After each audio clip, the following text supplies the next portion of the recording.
Buenas tardes, esta es la video asignación número 2 en su parte 2.1 con las recomendaciones que nos hace Plano y Creswell sobre la manera en la que deberíamos de redactar los principales hallazgos de la investigación. Primero, en la parte A, resumen de los principales hallazgos, las recomendaciones son que se presentan los principales hallazgos, valga la redundancia, haciendo relación a las preguntas de la investigación. No hay que confundir esta parte con la presentación de los resultados, que es donde se detalla, por ejemplo, todas las técnicas estadísticas aplicadas a los datos.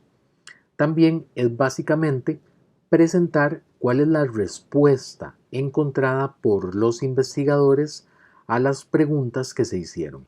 Y también lo podemos segmentar en hallazgos prácticos, metodológicos y teóricos, que es el ejercicio que hemos venido haciendo con el Excel para poderle sacar más provecho y hacer una interpretación más detallada de los principales hallazgos.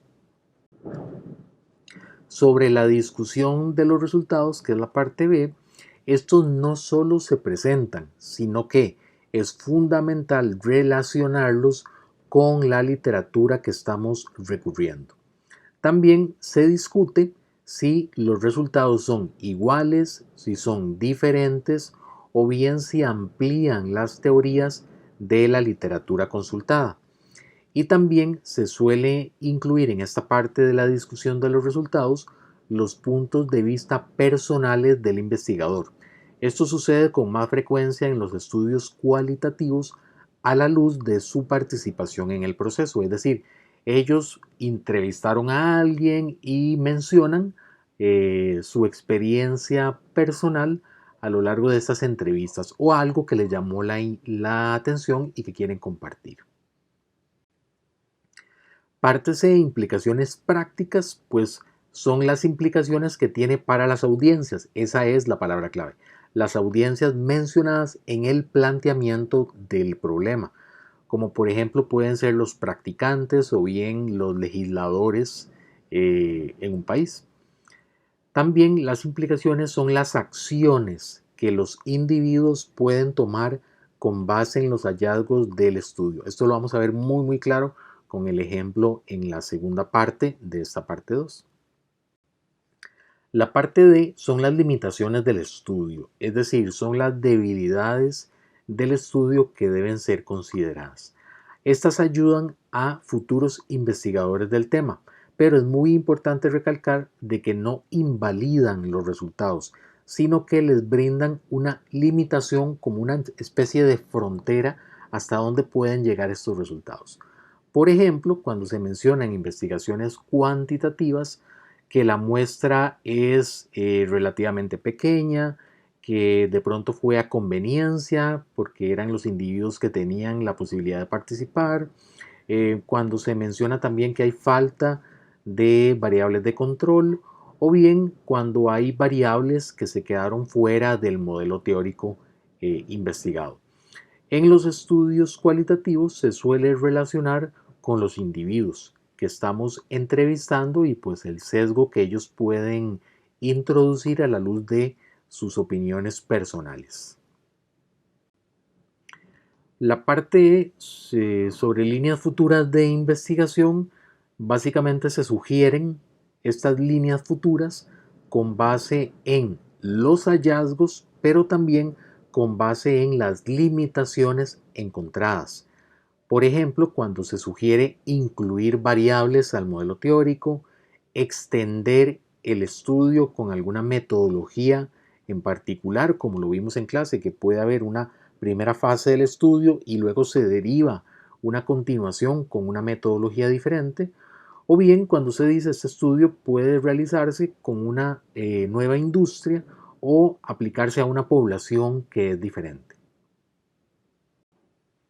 Parte 2.2, que es la ejemplificación de lo anterior a través del paper que yo he venido investigando.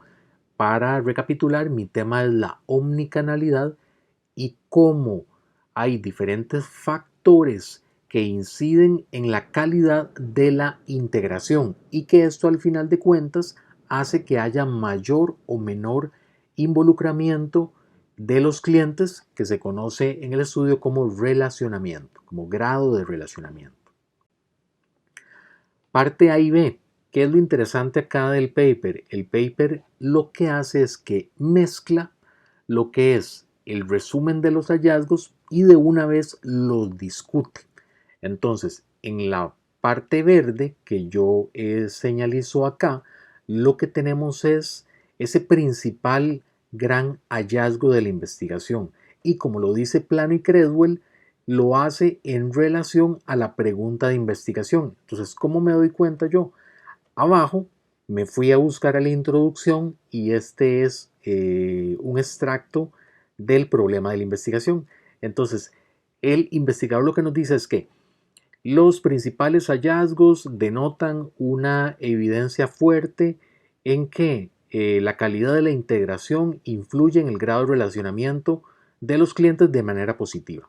Y abajo en la introducción, los autores nos habían dicho que, por lo tanto, nosotros planteamos la relevancia que puede llegar a tener la calidad de la integración como variable de contexto en la omnicanalidad, en la manera en la que moldea el grado de relacionamiento de los clientes. Entonces vemos cómo hay una clara coincidencia siguiendo la recomendación que hace Plano y Creswell. Otro ejemplo en este apartado de cómo el autor resume y discute es que hay una teoría que se recurre, que es la teoría de Sousa y de Vos, y que en la parte de discusión lo que hace el autor es que dice que lo que él encontró es diferente a esta teoría. Entonces la discusión, como igual lo sugería Plano y Creswell, más bien toma la teoría y dice: sobre esta teoría yo encontré algo diferente, es decir, no encontré lo mismo, sino que más bien la discuto, señalizando qué es lo diferente que encontré. Y adicionalmente, al puro inicio, él discute elementos del modelo teórico como las variables de control. Parte C, implicaciones prácticas. En este paper existe un apartado específico, 6.3, que se llama así, implicaciones para la práctica, y lo que dice es algo muy interesante, porque él específicamente dice: este estudio tiene implicaciones para los practicantes, y dice específicamente: hay dos decisiones gerenciales que se derivan del mismo. Entonces, de nuevo, está tomando a la audiencia, como lo dice Plano y Creswell, y le está diciendo que hay implicaciones prácticas. Específicamente, le habla a Kruger y a Apple, que son los detallistas investigados, y le da recomendaciones sobre cómo la calidad afecta el grado de relacionamiento de sus clientes, con la consideración de que hay productos que moderan, ya que pueden ser productos de alto involucramiento o de bajo involucramiento. Pero el mensaje acá es que claramente le dice a la audiencia cuál es la implicación, las dos grandes decisiones gerenciales a tomar. En la parte D y E, el autor vuelve a hacer algo que tal vez a mí no me llama mucho la atención, que es como mezclar.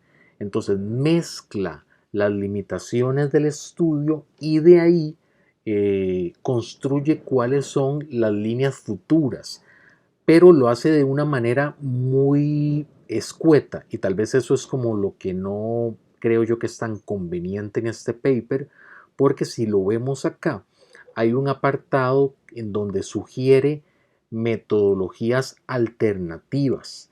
Entonces, en este párrafo, básicamente lo que dice es que, bueno, en estos dos párrafos, lo que nos sugiere es que, por un lado, teóricamente se podrían agregar más variables al modelo, y también nos menciona limitaciones metodológicas.